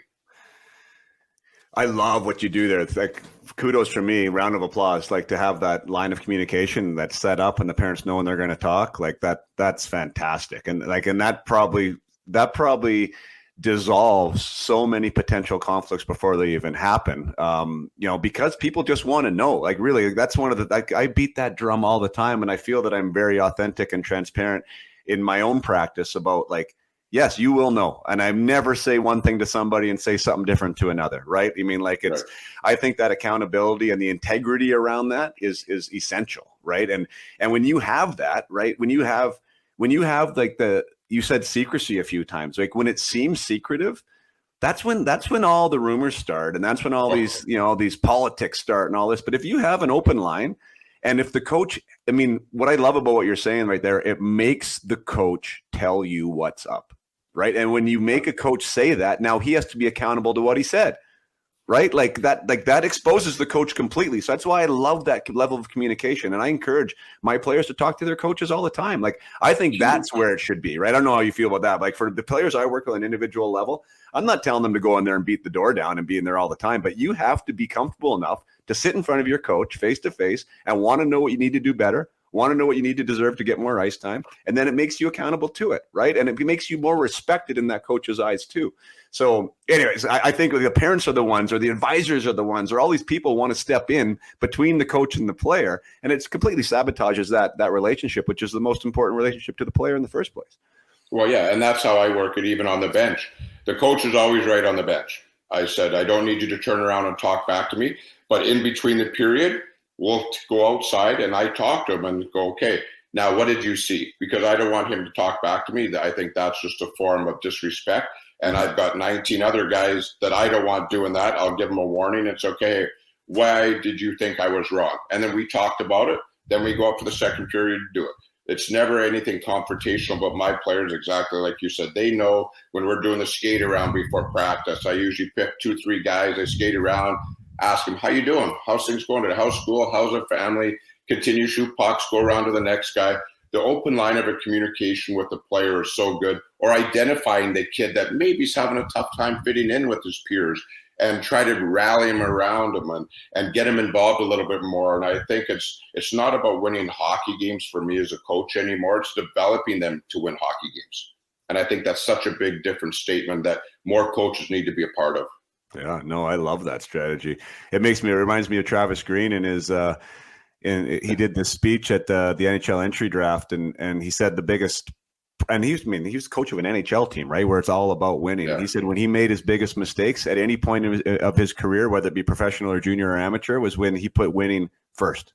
Like when he thought that was the most important thing, when he forgot that the development of the player and development of the person was actually first, and he sabotaged that to win a hockey game, he's like, that's when he knew he was going wrong, and that's when he's made his biggest mistakes. But I mean, to your point, I mean, I love that philosophy. Fantastic. But yeah, to commit to that, right? And in the fire to commit to that. And I think those that do obviously serve the players better, and they're going to win more hockey games at the end of the day too. But I love that you're seeing there. Sometimes it does take a few years in the game or around it, right, to understand where you kind of fit in it, right? Well, and you got to get your own style, right? I think you have a style as a coach, I have a style. How you teach is important, but to me, it's all about communication. You know what? I got to earn their respect. They got to earn mine. Once that happens, the best thing in the world can happen is that us becoming a family in that dressing room, playing hard for one another. I want to play hard for my coach. I don't want to be scared of my coach. I may be an intense coach, but he's got my back. He's there for me. I can go to him, talk about hockey, but it's more than hockey. I want to talk about life. I want to talk if I got a girlfriend problem. I want to talk about mom and dad are hard on me or my schooling. So I want to be that person, because really coaches are probably developing your son or daughter more than you are, because that coach is probably going to see him even more than you. So you got to do your homework. You got to do your due diligence. You got to talk to people that you trust in the game. Don't go somewhere because Johnny went there, because it might not be the fit for your son or daughter.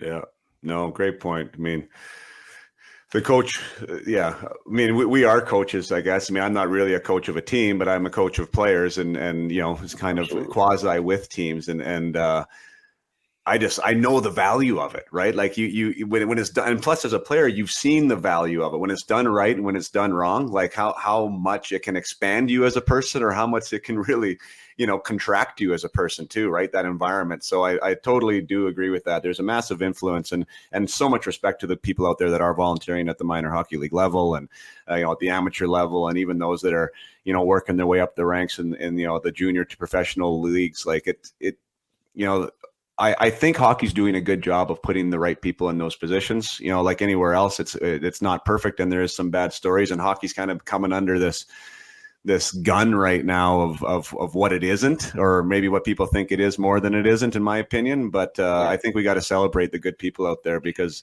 there are a lot of them, and they're making a really positive impact on a lot of these kids. Well, no question. And I mean, that's why I give back a lot. I do a lot of volunteer hours here in Wenatchee. We don't have a monstrous hockey program, but, you know, every Tuesday night, you know, I've got my 16U team and my 18U team out at ADM, learn to play hockey, the power skating with the kids. And those little kids, you and I were once there too. And the biggest thing in the world, looking up to them and going, I want to be like you. And giving back to the game, I think, is so critical now for these kids. And that's why I do a lot of stuff. And obviously, I've been in the game a long time. And, you know, I pick the things that's important to me. But I always remember when I walked across the street to Vernon Civic Arena and I got my first junior hockey stick handed to me, I thought I died and went to heaven. And that really helped me become who I am today, because I've always given back. I've always talked to everybody. It wasn't, I only talk to the cool people. I always went to everything, did a lot of promotions, did the radio, TV, you know, went to, you know, the Special Olympics. We did so many things, and just take the time out to say hi is the most important gift that you can give to that up and coming hockey player. Yeah. Yeah, no, awesome. Great. I love that work. And to anyone listening right now, like, I'm not in the head coach position this year, but last year was the first year I really made it a conscious effort to try and figure out how our team fit in the community. You know, like what we could do to be a service to a community, or to a young boy or girl, like in the community. And I think that gets lost in this chase for winning, and the chase of the personal development, right, of the player, that we forget about that emotional human development and what these players can do at whatever level, whether it's a private league level or whether it's, you know, the AAA level of a minor hockey association, that you can impact your community. You can impact the younger kids in your community or whoever that may be, but you have to allow the time and the space and have a strategy to do it, right? So like you're conscious about it is what it sounds like, right? I mean, this is something that you want to have happen. You want to be intentional about your involvement in the community. And I think when coaches do that, it takes away this other thing that's maybe hockey players have come in under the heat for, is like this word entitlement, right? Like with all the things that are happening from this young age, and people are leaving their communities at such a young age and joining these prep programs, and it's a pay to play, and it's all this stuff. Like, of course these players are going to get a bit entitled, because they've had everything like given to them, right? Or handed to them. And if you don't include that community involvement and some type of direction, right? Like of how to use this position to help others, to impact others, to be a positive role model within your community, like they're going to miss it. I think that's where the coaches got to come in, and you have to make that be part of their ecosystem, or they will miss it. No, there's no question about it. And I know with the program here with the Wenatchee Wild and the BCHL, they're in the community every week. They're on the ice. They're going to elementary schools and stuff. And it keeps these kids humble. Like you said, yeah, they're going to have entitlement, but the ones that are entitled to really realize how much giving back means to that current program, whether I was with the Vernon Vipers, Portland Winterhawks, Tri-City Americans, every one of the junior teams does such a good job in giving back to their communities. And that's why I always say, support your local junior teams, because they're doing a lot of things other than you see them on the ice battling. When they're off the ice, they're in your home. They're spending money in your community. They're going to elementary schools. They're giving their time back to the community, and not judge them just by wins and losses or goals and assists. Judge them by how they are as a human being, that they greet you and say hi and go on to the minor hockey classes. And I just think sometimes we get so caught up in the wins and losses that we forget how much other side of the game these players are impacting the lives of your children or my children and stuff. Because I still remember, it was like yesterday, and signing my first autograph, probably same as you, was a highlight of my career. And someone, you want my autograph? Really? Why? And that's just such a thrill. But I think that's the passion, the intensity, the compete I have in everything I do every day, whether it was a player, a coach, and now run an academy. Yeah, well, I think what I like about that whole community involvement is like the personal accountability and ownership that develops because of that. And like, so I'm referencing like my U13 team last year. So these kids are 11 and 12, right? Like this is grade 6 and grade 7, right? But we talked about the fact that, they're on the best team in Vernon, right? Like they're on the best team in Vernon. They were selected to represent Vernon, on a provincial standpoint, as being the best hockey players this town can provide. And when I was speaking with them, and we got involved in like the novice program, right? So we would go to these novice practices. We'd split the team up, and I would do like a 10-minute like skating thing or whatever, and the boys would help and interact with these 6-7 year olds, and whatever, just kind of give them something new, right? Something fun, and ask them questions and get involved. And like you said, like their eyes are like this, right? We're talking 11 and 12 year olds, but they're superheroes to these little guys, right?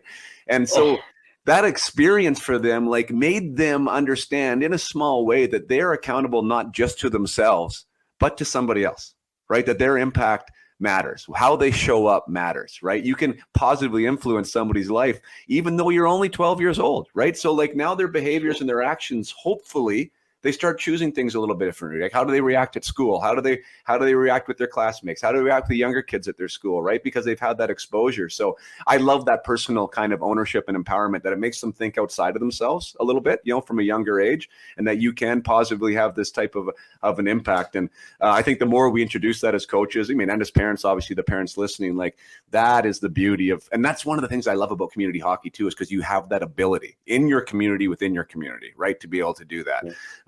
So anyways, that's my soapbox speech about that. I'm starting to get more impassioned about that, because I think that's from the whole holistic side, which is a big thing for me, right? Like the person behind the hockey player. I think the more you develop the person behind the hockey player, the better that athlete's going to be on the ice and in the locker room, right? You're going to win more games with that person. You're going to develop faster. You're going to be a much more wanted commodity for whatever association you're going to end up with, right? So I really believe in that development. I think that community piece is a key. So I love that you brought that up. I had no idea we were going to go there today, but good for you, because not all junior teams do that too, by the way. Some are much better at than others. So that's awesome that Wenatchee's doing a big job of that. I got Mario written down here in my notes because you said him earlier. He was my guy, Micker. My guy. That was your man? Oh my God. I like in this day and age, like if he existed in this day and age, like for these young boys and girls that love Connor McDavid and you can watch him whenever you want and all the highlights. Like I was a sponge for Mario. I thought he was, I thought he walked on water. I still think he does, actually. I think he was the best one-on-one player to ever play the game. You know, I think him and a goalie, like goalies didn't stand a chance. If you couldn't hook that guy, I could not imagine what he would do in today's day and age. But I set the stage about how much I love him. Hopefully you loved him as much as me. But what was it like being at camp with somebody like that? Well, I got probably the best story ever, of course, from Vernon, BC, going to camp. And, back then they were out in Mount Lebanon, which is about 20 minutes away from the rink. So we'd always get dressed at the main rink in the igloo and put all your equipment on other than skates. So we'd get out there. And I'm playing my first inter-squad game, and the building's packed, like absolutely packed. I mean, we have Mary Lemieux. We have number 66 in the building, so you couldn't do it. So we get off the bus, and they have this kind of red carpet. We truck in there, get dressed, get on the ice. I go around. I remember it's probably halfway through the game, and I give him like a little pass on the wall. So he goes, takes the puck all the way around behind the net, comes around the other side of the circle. He probably launches like a 20-foot sauce pass to me as I'm coming into the zone. I'm probably still watching him go, wow, look at him going, okay, I'm actually on a line with him. I go into the slot. It lands right on my stick. I get it. Boom. One tee it right in the net, beat Rick Tabarachi. The place is going bananas. And I'm like, oh, my God, I'm just high-fiving Mario Lemieux at camp. I'm loving it. And then reality set in. I'm like, what's going on here? All of a sudden, they announced the goal scorer, Troy Mick. I think I was number 48 at camp, and assisted by number 66, Mario Lemieux. Oh, everybody was standing up and everything. I think they forgot who actually scored the goal. I learned my place really quick that I got the high five Mario. Mario, you take all the accolades, and I'm just the water boy when I'm out there with you. But he was such a good guy to all of us rookies and stuff like that. Another quick funny story, I remember we do off-ice training, and they do the fitness testing right in the arena. And all of a sudden, 2 or 3 guys are going up there doing the pull-ups, right? And I think I got like 9 or 10, and I'm like pretty happy. All of a sudden, Kevin Stevens gets up there, and he's just ripping these things off. And I'm like, oh, my God, I got a long ways to go. Mark Recchi gets up there. I think he did 55 pull-ups. Like, that guy was a machine in the pull-ups. Mario comes up there, does one, drops it. No one says a word, walks out of the room, done. So I guess the super NHL power, you don't have to do a whole lot when you're such a classy gentleman, and the way that he played. And the last one was, I remember doing a one-on-one drill, and he's got like that 14-foot stick that goes around. I'm going one-on-one with him. I go, I'm going to beat him. And I just turn and pivot with him. He takes one stride, pucks around, boom, top cheddar. Coaches look at me. You're not a defenseman, Mick. Get in the other line. End of story. So that was my claim to fame, but just an unbelievable human being. Treated people with nothing but class, and just that whole Pittsburgh organization, as you were involved with other programs, just treat you right, and you need the strong leadership, kind of what we talk about as mentors that you and I are now coaching and everything else. I give back to the game as much as possible because Mario Lemieux definitely took me under his wing, and I was proud to be a part of it. Pretty fantastic. You got to be on a line with them. Holy smokes. Did you ever play like an exhibition game or anything? With you know what? No, I went to 4 training camps and never got to play an exhibition game, a regular season game. And that's why I tell people so much as points mean a lot, they don't mean anything when you go to that level. And you were fortunate enough to play World Junior, represent your country, and play in the NHL. Like, I could only imagine the electricity I felt in a warm-up game or a training camp game when those fans are just to sit in the locker room. I mean, I guess you fill me in. What was it like your first game sitting in that locker room? Because I think it's so important for these kids to understand all the hard work and sacrifices that you did, your family did, for that moment that you sat in that locker room knowing you were playing that game. The feeling must have been unbelievable. Oh, it was unbelievable. I just, like, for me, it was almost like, well, one, you mean that you're euphoric because you're there. I mean, there's so much stuff going on, right? There was a part of me that I did feel like I was supposed to be there. I mean, it was kind of weird to me. Like, and well, that's a whole nother conversation. But there was part of me that was like, okay, I'm here and I arrived, right? And I'm kind of supposed to be here. There was the euphoria, but then there was also a huge part of like, don't screw this up. Right. Like, you know what I mean? Like, don't like just fit in, like trying my best to like just fit in, you know, like, and to a point that you're not even being yourself at all. Right. Like you're totally not comfortable. You're not present. You're not really enjoying the moment. Right. So like that's the one thing that I work with my guys on right now is like almost to a T, like almost to every single client that I have is who are you? Like connect, like, and be comfortable being who you are, because you cannot be your best player on the ice if you're like not feeling yourself on the ice or in the dressing room, right? Like you got to be comfy, right? You got to be comfy. And I know it's easier said than done, but I wasn't even thinking about that at the time. Right. You know, I mean, that this is a thing. I was just thinking about how do I fit in. Right. Not that there's maybe a tool to help me, be a better player. But yeah, I mean, it was super. Like I have almost no recollection of almost any NHL game that I played. I mean, I don't even know what that says. Yeah. Right. Like it says something about either my memory or my mental ability to deal with stuff. You know what I mean? Like I really don't know. Like I remember definitely some highlights and some things here and there, but you know, I only played 41 games. You think I would remember every shift of every one, right? Like I don't, you know, so there's definitely some mental anguish and pressure and stuff that goes on with that, you know, being there and trying to do it. And I think, I would have loved, I mean, now in my reflection, I would have loved to have got to a place to feel comfortable. And I think that's the hardest thing, right? Like that leveling up process, because every time you step up, right, whether you're good enough to be there or not, there is this transition, right? There's a big transition and it takes a while to feel comfortable.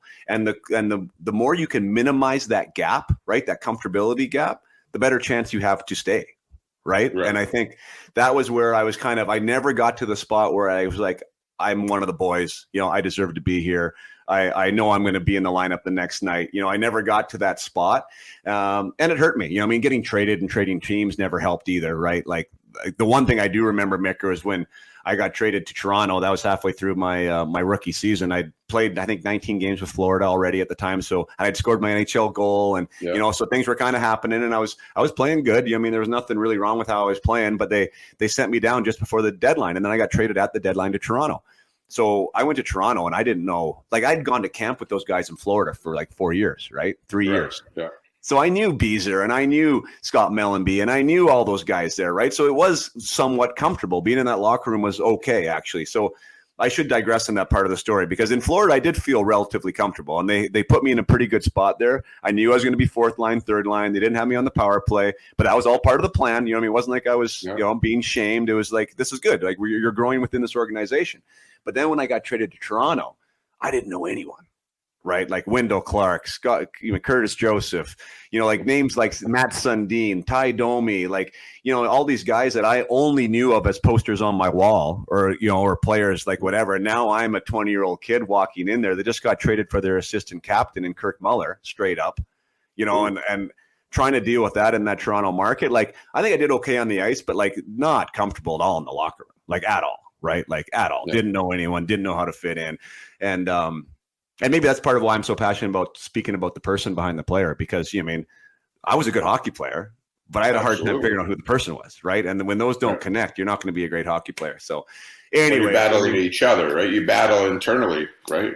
When you knew that you were a good hockey player, but it is what it is, right? Yeah, that's the thing. And that's why I'm so, you know, appreciative of guys like you that are really trying to break boundaries, because if you're asking for help in that area, it doesn't mean you're not good enough. You want to be better. Or get rid of that stigma when you're talking to a sports psychologist or talking to a motivational speaker and stuff. Those are all great things, because you don't want to wait and find out too late and then your career's done and you go, I wish I could have, should have. Now you've got the opportunities of great guys like you that have played the game, that can actually talk it from a hockey sense and not from a book. Yeah. Well, I mean, and that's the thing too. Like one of the things that I talk about is like, even looking back on it, like I wasn't broken. Like there was nothing wrong with me. It was like reality. You know what I mean? Like, I don't know how you would walk in there and feel like super uber comfortable. Like you'd have to be some type of alien, you know, like there's no way you wouldn't feel uncomfortable. So there was nothing abnormal about me. And I actually think I probably handled it quite well. I mean, I wasn't depressed. I mean, there wasn't, there was nothing like clinical that was happening. It was just being a human being in a big moment, in a big environment that I did the best that I could with what I had, and I didn't have any other support, right? So like that's foolish in my opinion. But you know, I mean, that's foolish to try and figure that out at 20 years old on that stage and in that moment, and to think that you're mentally tough enough to have it all right. I did think I was mentally tough enough, right? And in some aspects I handled it. I figured it out. You know, I mean, I played pro for 10 years, but I could have done way better. Yeah. Right. You know what I mean? I could have done way better. So for me, like I talk about having the support in your inner circle being tight as like a high performance tool, right? This isn't about fixing something that's broken. It's just about like, how do you maximize who you want to be and what you want to become, right? And when you shift the thinking on that, it's not a handicap. You know what I mean? There's nothing wrong. It's just, this is actually like you're being intelligent and smart because you're adding this thing to your toolbox that you wouldn't have otherwise had, right? So I think that shift helps players. I don't know how you were. Like, I didn't want to hold my hand up and say, hey, I need help with something. No, you wouldn't, because they would use that against you if you did it back in our day. Right? It was like you were a soft hockey player if you needed to do this. It was all, you know, and that's one thing I really like how the game has actually progressed, because they don't judge you by your race, your skin, or color now. It's strictly on your ability to play. Now you have coaches and you have people like yourself that can make a difference in a player's game, because a lot of the stuff, I never had anything. I mean, you imagine going to a doctor or a sports psychologist, like right away, they'd be like, okay, something's wrong with you. You know, you move right down on the depth chart. Like you really are. Now I'm so glad that kids can speak more, kids can be more open more, and not be hampered because they want to get better. And I love that. And I really love the hockey community. I really, truly do. I love the hockey community. I love what it does.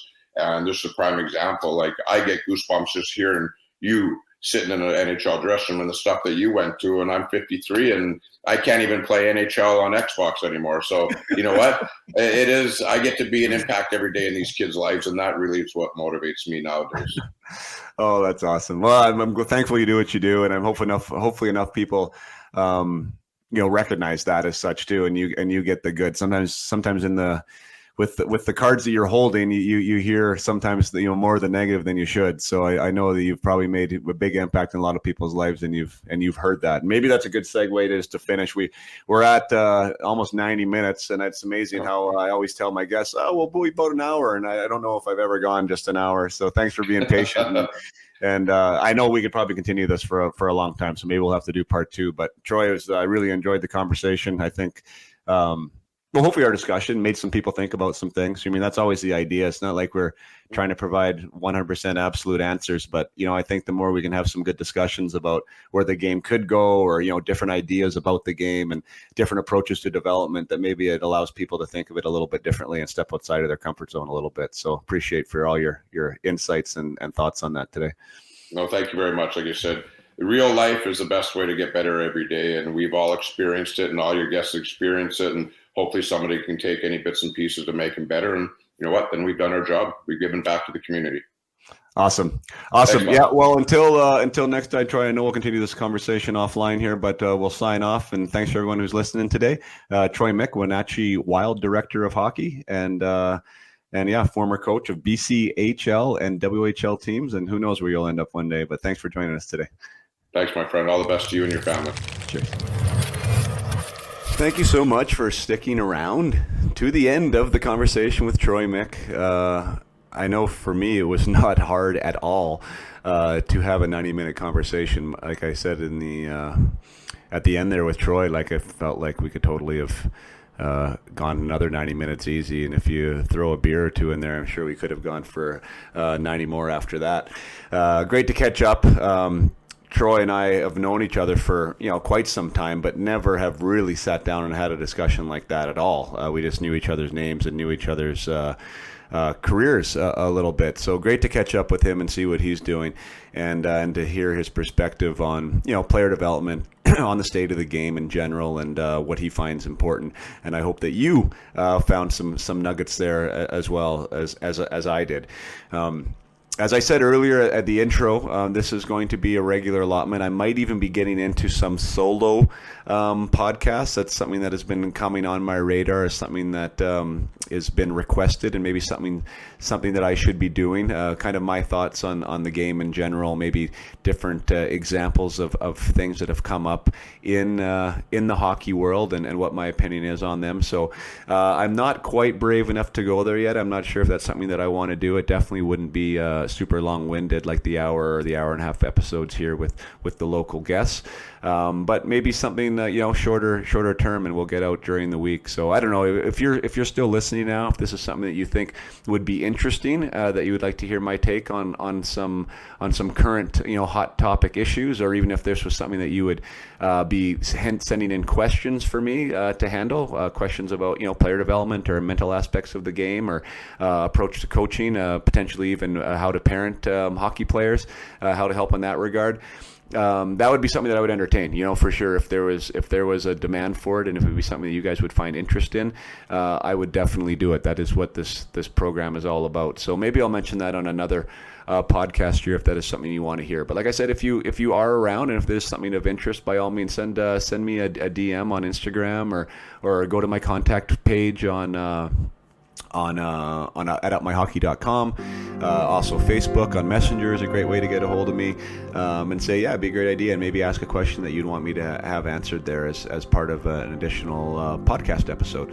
But until then, I'm looking forward to providing these to you on a more frequent basis, getting back into the hockey world and into the podcast world, and find some amazing guests for you, and have some good discussions. So thanks again for being here. As always, you help me by sharing this with your friends, by putting a review out there.